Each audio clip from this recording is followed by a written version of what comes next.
వస్తుంది ఎంత రౌడీయిజం చేస్తారా అని ఒక మహిళగా కూడా నేను తట్టుకోలేకపోతున్నాను. తోటి మహిళలను కూడా ఇబ్బంది పెడుతున్నారు వస్తా అంటే. ఓటు వేయకపోతే రేపు మీ సంగతి ఉంటుందని నన్ను బెదిరించాడా. ఆ నల్లగా ఉన్నాడు, ఏం పేరు, నవీన్ యాదవ్ మనిషి, ఆ 150 మందిలో ఉన్నాడు. రేపు చెప్తాను ఈ సంగతి అంటున్నాడు. నన్నే బెదిరిస్తున్నాడు, రేపు చూస్తాను ఈ సంగతి ఏందో అని.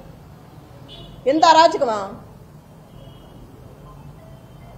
ఏడిస్తే ఏడిసానంటారు, నవ్వితే నవ్వానంటారు. ఏంది పిచ్చి గొడవలన్నీ? బాధ రాదా మనిషి అన్నాక?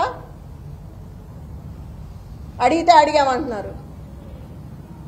మీరందరూ కూడా చూస్తున్నారు కదా, మార్నింగ్ నుంచి అందరూ వచ్చారు కదా, తీసుకున్నారు, జరిగిందంతా చూస్తున్నారు.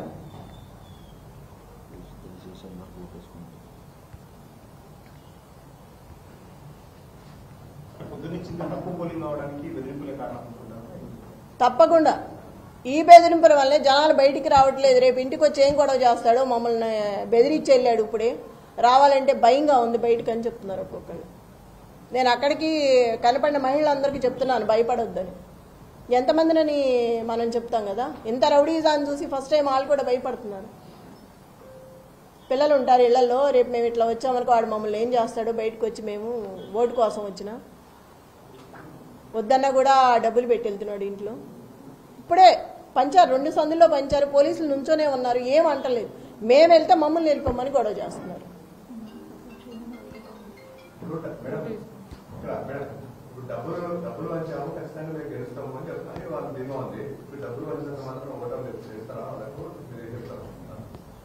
ఓటర్లు చాలా తెలివైన వాళ్ళు ఎటు వేయాలో వాళ్ళకి తెలుసు. కానీ భయపెట్టి బెదిరిస్తున్నారు కాబట్టి వాళ్ళు భయంతో బయటికి రావట్లేదు.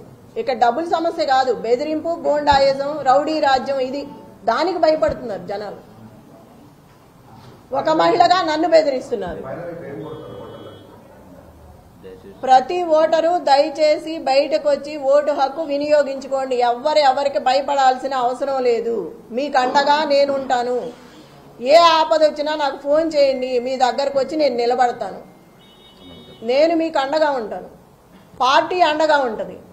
ఎవ్వరు భయపడద్దు.